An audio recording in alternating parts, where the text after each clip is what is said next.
Hola, es un placer tenerte aquí. Antes de comenzar, suscríbete al canal y dale like al vídeo.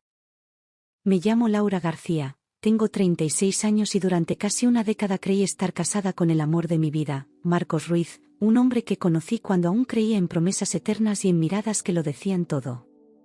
Era guapo, seguro, encantador, y cuando me pidió matrimonio pensé que la suerte al fin me sonreía.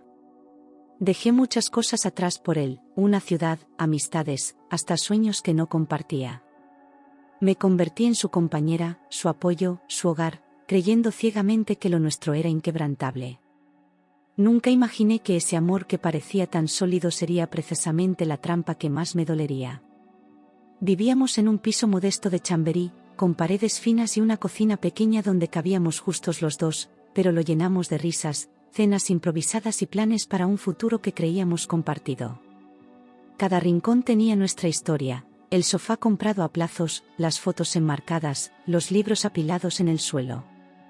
Al principio todo era complicidad, miradas que decían más que las palabras y domingos perezosos abrazados.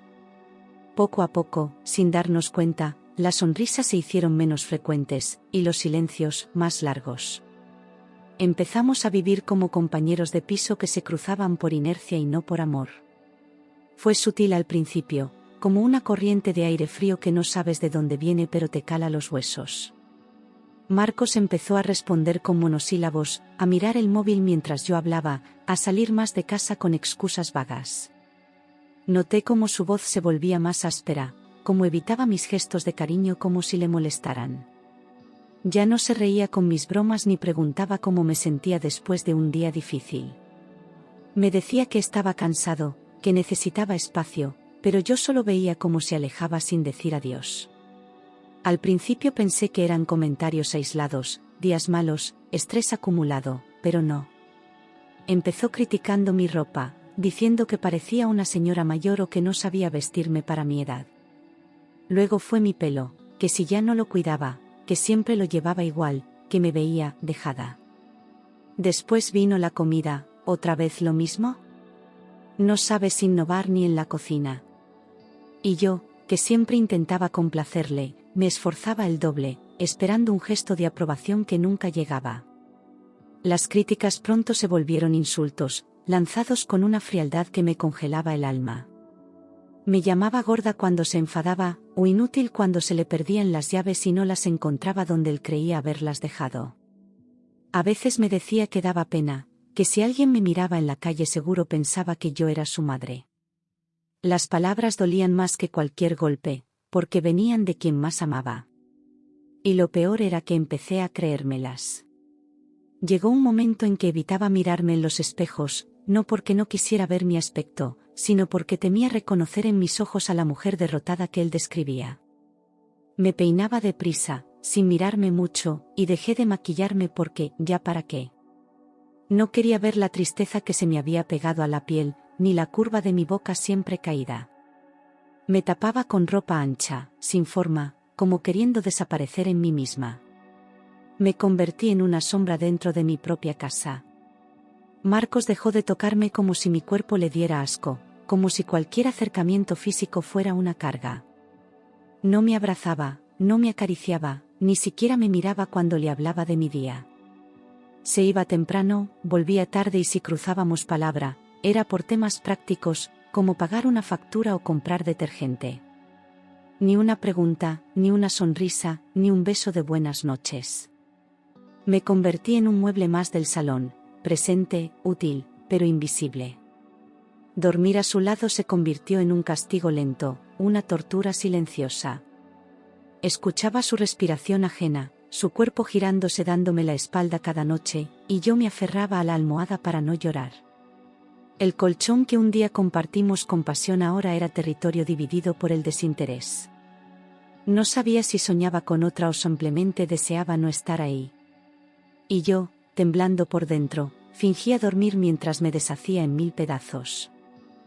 Cuando salíamos con amigos, Marcos se transformaba en un bufón cruel que usaba mi vida como chiste. Hacía comentarios sobre mi torpeza, mi mal gusto, incluso imitaba mi voz para provocar risas ajenas. Yo sonreía con la cara, pero por dentro sentía que me desangraba. A veces intentaba defenderme, pero él siempre encontraba una forma de silenciarme con un «es broma, no seas exagerada». Nadie parecía darse cuenta de que cada risa de los demás era otra puñalada.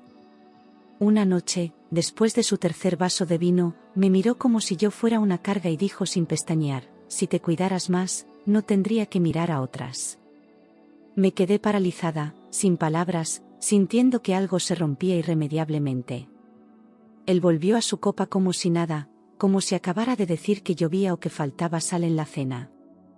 Yo solo pensaba en cuántas veces ya habría mirado a otras. En cuántas más estaría mirando en ese mismo instante. Apreté los puños con fuerza, tragándome el llanto como quien se traga el orgullo herido. No quería que me viera débil, aunque por dentro ya estuviera hecha trizas. A pesar de todo, seguía aferrada a la esperanza absurda de que algo cambiara, de que él volviera a ser el hombre del que me enamoré. Me decía que estaba pasando una mala racha, que el trabajo, que el estrés, que el mundo era duro. Me repetía que todo iba a mejorar, pero cada día era peor. Una mañana cualquiera, mientras yo doblaba su ropa y preparaba su maleta para un viaje de trabajo, me soltó sin mirarme: «Me voy a Grecia con mamá unos días». Ni una explicación, ni un gesto de ternura. Solo lo dijo como quien avisa que va a bajar la basura. Me sentí como una empleada doméstica que ni siquiera merece ser informada. Y lo peor es que lo acepté sin preguntar por miedo a la respuesta. Reuniendo valor, le pregunté si podía ir con él, aunque fuera por unos días, para desconectar juntos. Se rió con una mueca sarcástica y dijo: «No eres precisamente compañía agradable últimamente». Me quedé muda, tragándome la rabia como quien se atraganta con una espina. Él siguió cerrando la maleta con toda la calma del mundo, como si yo no estuviera en la habitación. Fue en ese momento que entendí que ya no era parte de sus planes. Al verme inmóvil, se giró con los ojos fríos y escupió: «Escucha, gorda. Entrégame el sueldo, me lo llevo para el viaje. Y recoge tus cosas, he vendido este piso». Sentí como si el suelo desapareciera bajo mis pies, como si un puñal invisible me atravesara el pecho. No solo me estaba echando, también me estaba despojando de todo, hasta del techo que construimos juntos. Su voz no tembló, no mostró ni una pizca de culpa. Yo solo pude quedarme ahí, congelada. Me quedé helada, con las manos vacías y el alma llena de preguntas. ¿Cuándo lo había decidido? ¿Por qué no me lo dijo antes? ¿Cómo pudo vender nuestro hogar sin siquiera consultarme? Todo lo que habíamos compartido se derrumbó en un instante, sin drama, sin gritos, solo con esa frase brutal. Él cerró la cremallera de la maleta como si estuviera cerrando también mi vida. No dije nada. Me limité a observarlo mientras guardaba el último neceser y colocaba su reloj caro en la muñeca. Quise gritar, llorar, suplicarle que se quedara o que me diera una explicación, pero algo dentro de mí se apagó. Me sentí como una estatua viendo cómo su mundo seguía girando sin mí. Y él, ajeno a mi dolor, ni siquiera notó que mi silencio era un grito. Se marchó sin mirar atrás, arrastrando su maleta con ruedas por el pasillo como si estuviera dejando un hotel cualquiera. Cerró la puerta con un golpe seco, dejando tras de sí un leve rastro de su colonia cara y algo más profundo, el olor agrio de la traición. Me quedé de pie en el mismo sitio, con el eco de sus pasos desvaneciéndose por la escalera.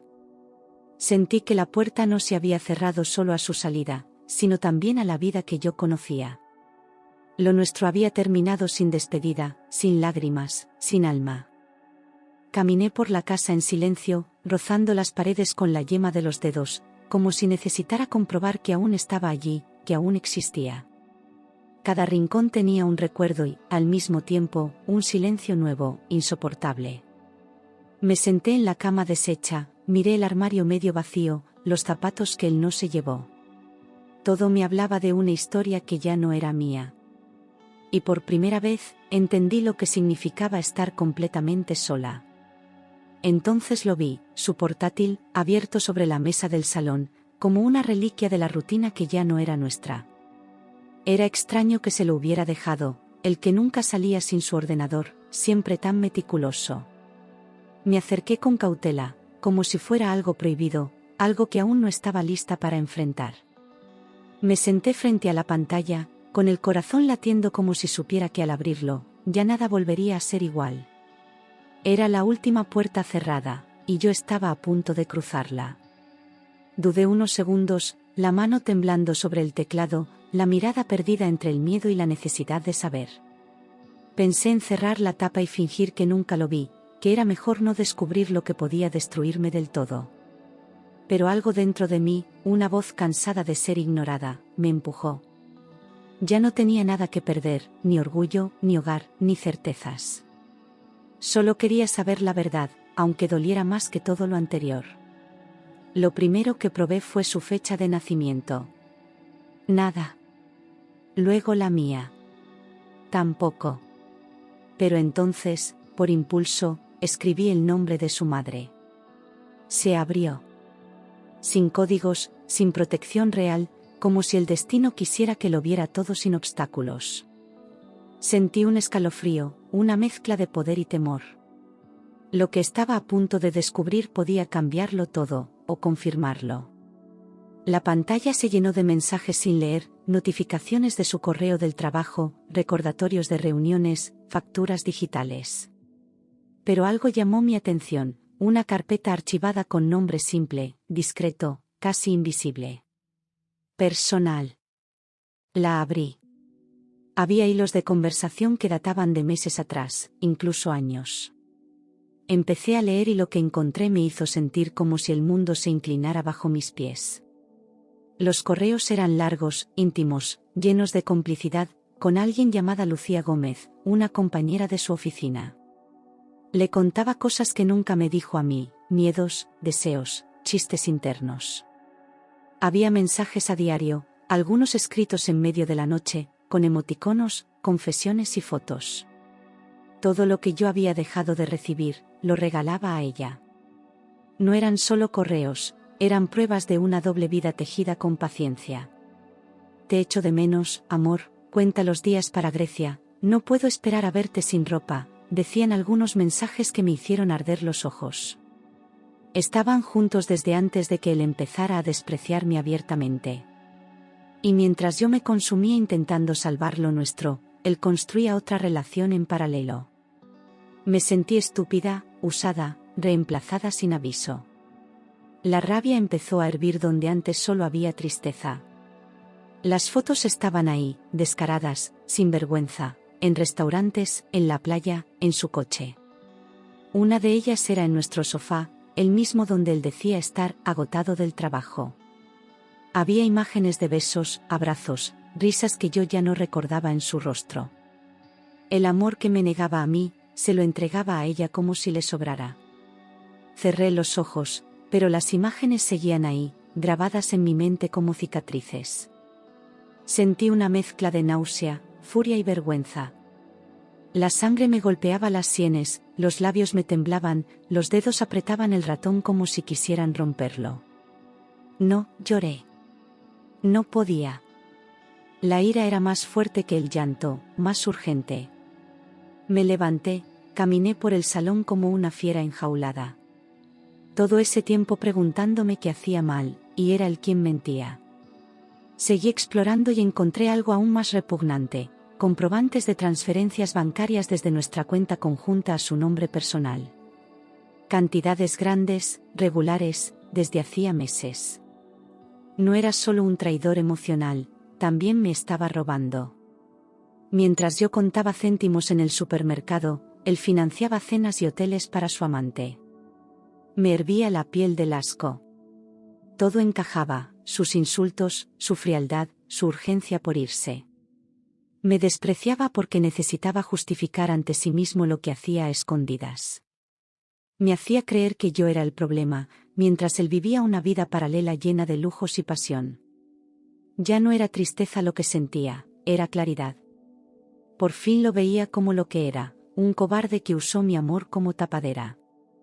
Cerré el portátil con fuerza, como si al hacerlo pudiera sellar todo ese veneno de golpe. No era su víctima. Era su error. Me habían aplastado, sí, pero seguía de pie. Y en ese momento entendí que ya no iba a pedirle explicaciones, ni suplicar amor. Lo único que iba a hacer era recuperar lo que me quedaba, mi dignidad. Dormí poco esa noche, pero al amanecer ya sabía qué debía hacer. Me duché, me vestí con lo mejor que tenía, recogí los papeles necesarios y bajé a la calle sin mirar atrás. Fui directa al banco, sin temblar, sin dudas. No necesitaba permiso, solo decisión. Y esa, por fin, era solo mía. Solicité bloquear todas las tarjetas y cuentas conjuntas de inmediato, con voz firme y rostro serio. El empleado me miró sorprendido, pero no preguntó demasiado. Completó los formularios, confirmó los datos y ejecutó la orden. En minutos, Marcos Ruiz dejó de tener acceso a todo lo que habíamos compartido. Y en mi pecho, por primera vez en mucho tiempo, nació un silencio nuevo, el de la libertad. El empleado del banco me preguntó el motivo del bloqueo y, con la voz algo temblorosa pero firme, respondí: sospecha de uso fraudulento. No le di más detalles, porque no los necesitaba, porque ya no pensaba justificarme por proteger a quien me hundió. Firmé todo con calma, mirando cada documento como si cerrara las puertas de una etapa oscura. Al salir, respiré hondo, sintiendo el peso de cada paso hacia mi nueva vida. Por fin, había hecho algo por mí, no por él. Volví al piso sabiendo que ya no era un hogar, sino un escenario vacío donde se representó una mentira durante años. Me senté en el sofá, el mismo que apareció en las fotos con Lucía, y lo miré con una mezcla de rabia y resignación. Todo lo que había amado ahora me parecía ajeno, usado, casi ridículo. Encendí el teléfono, lo puse a mi lado y esperé. Sabía que cuando él intentara usar su tarjeta, el mundo que había construido se derrumbaría. No tardó. Apenas una hora después, el móvil vibró con insistencia. Era él, llamando desde Grecia, con un tono de desesperación disfrazado de exigencia: Laura, las tarjetas no funcionan, estoy sin dinero. Su voz sonaba irritada, no preocupada. Como si fuera culpa mía, como si yo tuviera la obligación de sacarlo del apuro. Por dentro sonreí por primera vez en meses. Marcos no entendía nada, o no quería entender. Estoy en otro país, necesito ese dinero, ¿qué has hecho? Le oía caminar, levantar la voz, seguramente intentando mantener la compostura delante de Lucía. Pero ya no me afectaba. Cada palabra suya era gasolina sobre el incendio que él mismo había provocado. Y yo, por fin, tenía el mechero en la mano.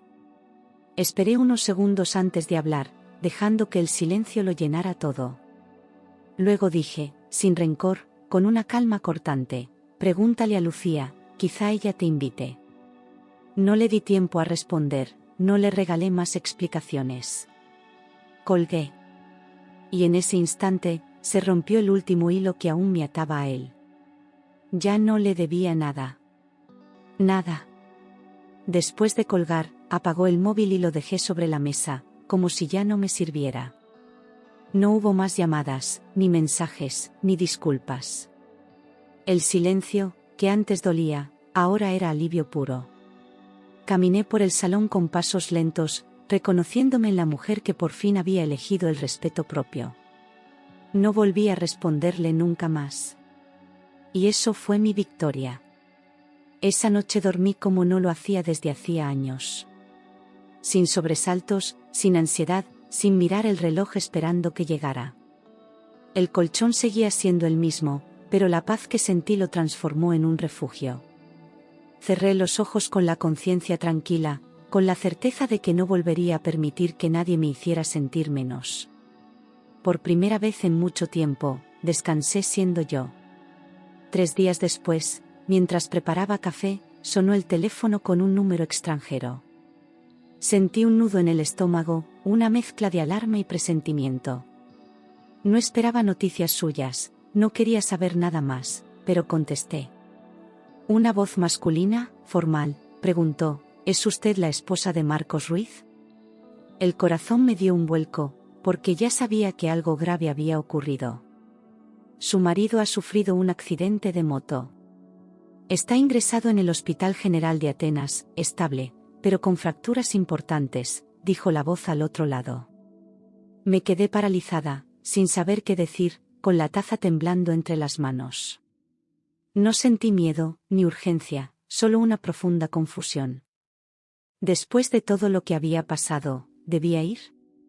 ¿Debía volver a verle? No lo quería, pero aún dolía. Durante horas, caminé por la casa buscando señales, buscando razones para quedarme o para marcharme. Pensé en todo lo vivido, en cada ofensa, en cada lágrima. Pero también pensé en mí, en lo que necesitaba para cerrar este capítulo de una vez. No era amor lo que me empujaba, era justicia emocional. Saber que podía mirarlo sin temblar, sin odiarlo. Saber que, al verle de nuevo, ya no me rompería. Reservé el billete para Atenas sin pensarlo demasiado, como quien arranca una tirita de golpe. Hice una maleta pequeña, avisé a mi hermana por si algo salía mal y me fui. No por él, sino por mí.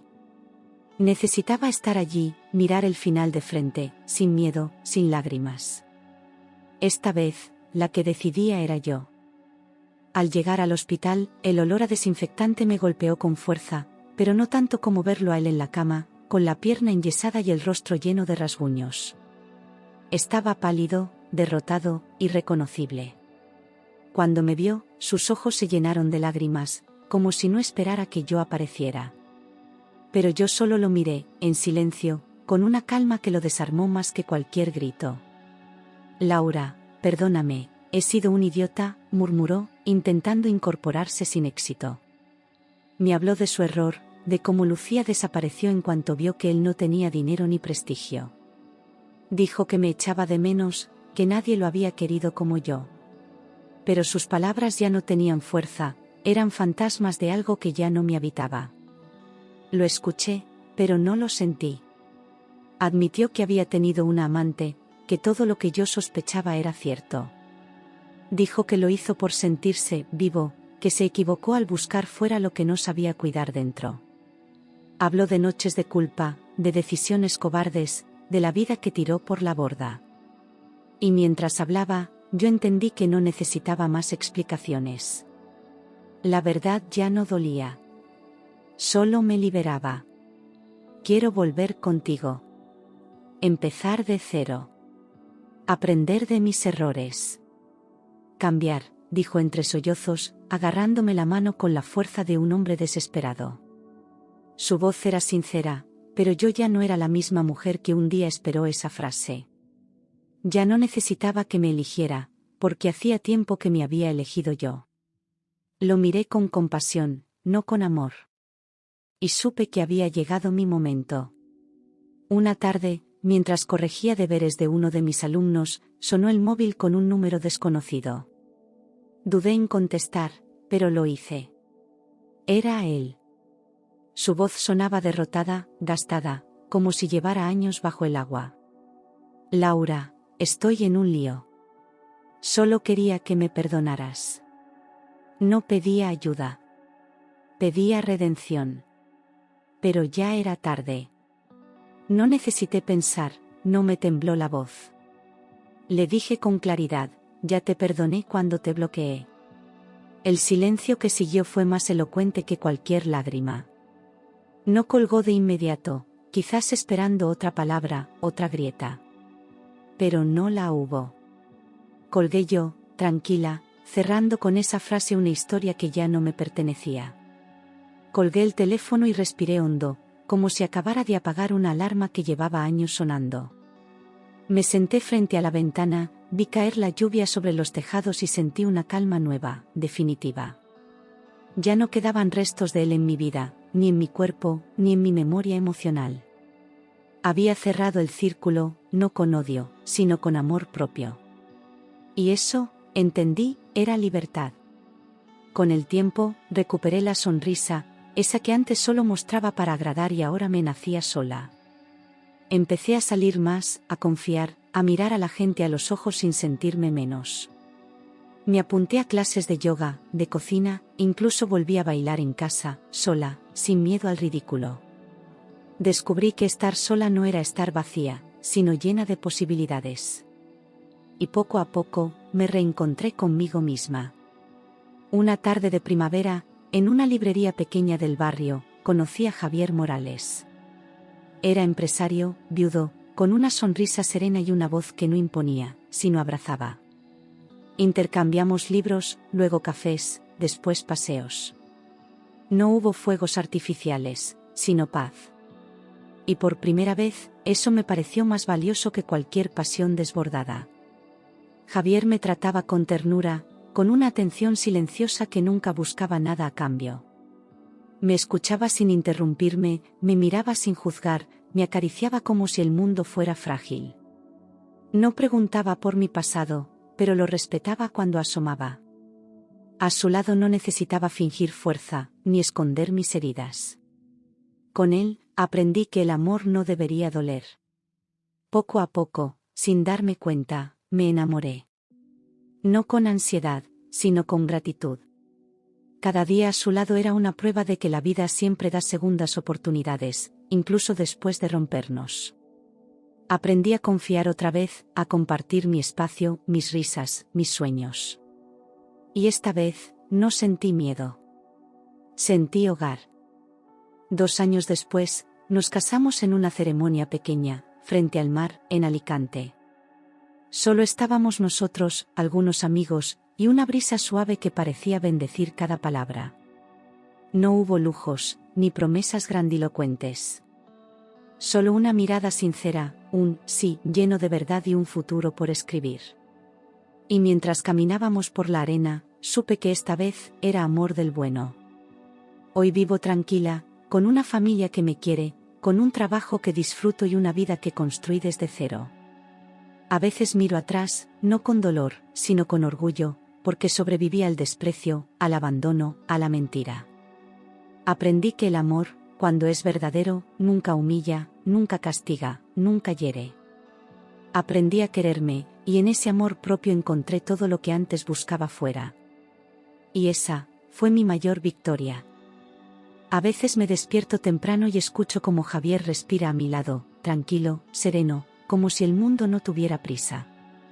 No necesito girarme para comprobar que está ahí, porque su presencia se siente incluso en el silencio. No hay sobresaltos, no hay tensión, no hay miedo. Solo una paz compartida que me recuerda que el amor puede ser refugio. Y yo, que tanto esperé ser salvada, terminé salvándome sola. He vuelto a visitar Chamberí, aquel barrio que un día fue mi cárcel disfrazada de hogar. Caminé por sus calles sin rencor, recordando quién fui, quién quise ser y quién jamás volveré a ser. No me dolió ver la fachada de nuestro antiguo piso, solo me sorprendió cómo algo tan pequeño pudo contener tanto dolor. Lo miré unos segundos y seguí caminando. Porque el pasado ya no me retiene. Guardo pocas cosas de aquella etapa, una taza rota, un libro subrayado, un diario sin terminar. Todo lo demás lo dejé ir, como se suelta un globo en el cielo, con miedo al principio, pero con alivio después. Aprendí que el desapego es también una forma de amor, sobre todo hacia una misma. No necesito mirar atrás para saber cuánto he crecido. Mi historia ya no está escrita por la necesidad de ser amada, sino por la certeza de merecer amor. No acepto migajas, ni excusas, ni palabras vacías. Me rodeo de personas que suman, que cuidan, que respetan. Aprendí que estar sola no es fracaso, sino elección. Y que compartir tu vida solo tiene sentido si es con alguien que la valora. Volví a estudiar, a leer con hambre, a escribir para mí. Las palabras que antes usaba para justificar su desprecio ahora las uso para sanar. Tengo cuadernos llenos de pensamientos, cartas que nunca envié, promesas que me hice y que por fin cumplo. Escribo para no olvidar, para recordar quién fui y lo lejos que he llegado.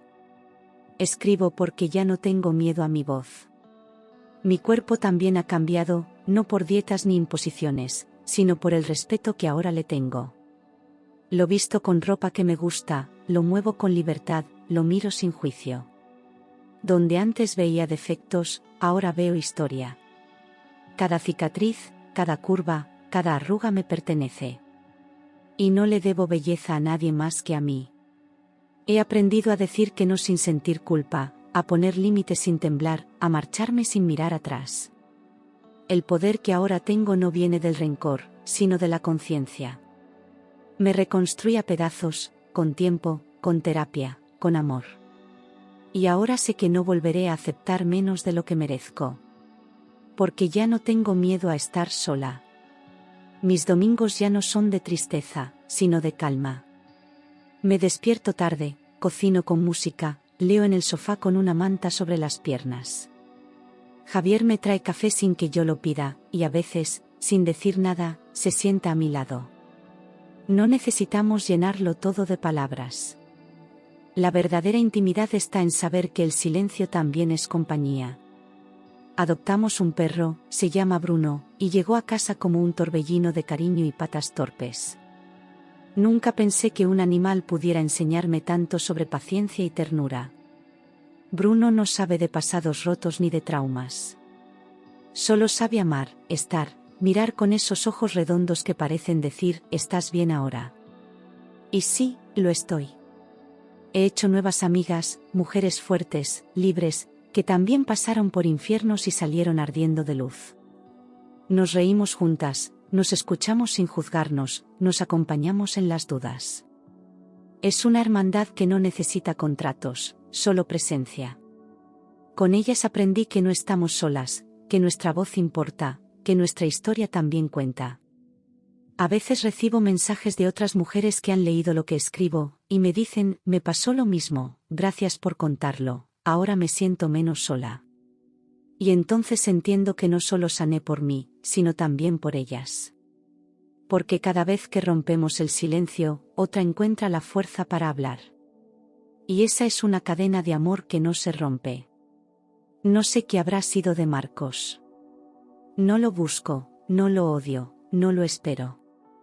Solo deseo que algún día entienda el daño que hizo, no para que se castigue, sino para que no lo repita.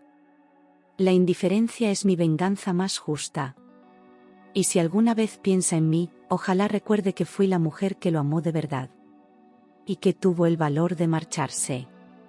Javier y yo viajamos cada verano a un lugar nuevo. No buscamos hoteles de lujo, solo paisajes que nos conecten con lo simple. Caminamos de la mano, hacemos fotos ridículas, comemos en terrazas donde no conocemos a nadie. Y en cada viaje, me descubro más libre, más viva, más presente. Es como si el mundo entero me dijera, bienvenida a tu vida. Mis alumnos me llaman, profe, con cariño, y a veces me abrazan sin motivo. Enseñar me da propósito, me recuerda que siempre se puede empezar desde cero. Veo en ellos una esperanza limpia, sin cinismo, sin heridas. Y me esfuerzo cada día por ser una guía que les muestre que la dignidad no se negocia. Que merecen respeto, siempre. Los días malos siguen existiendo, pero ya no me destruyen. Los lloro, los abrazo, y luego los dejo pasar.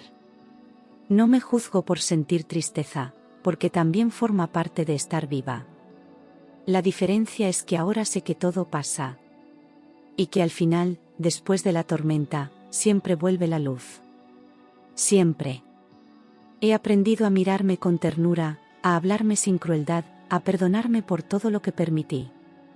No fue culpa mía amar a alguien que no supo cuidarme. Pero sí fue mi responsabilidad sanar. Y lo hice. Con cada decisión pequeña, con cada paso valiente, con cada no más. Esa es mi herencia, mi legado, mi historia. Hay días en que bailo sola por la casa, sin música, solo con el sonido de mi respiración. Me miro al espejo y sonrío, no por lo que veo, sino por lo que reconozco. Ya no soy la mujer rota que temía los lunes ni los silencios. Soy la que volvió del abismo con los ojos abiertos. Y ahora elijo, cada día, vivir. Javier a veces me mira como si fuera un milagro. Pero yo le digo que no lo soy.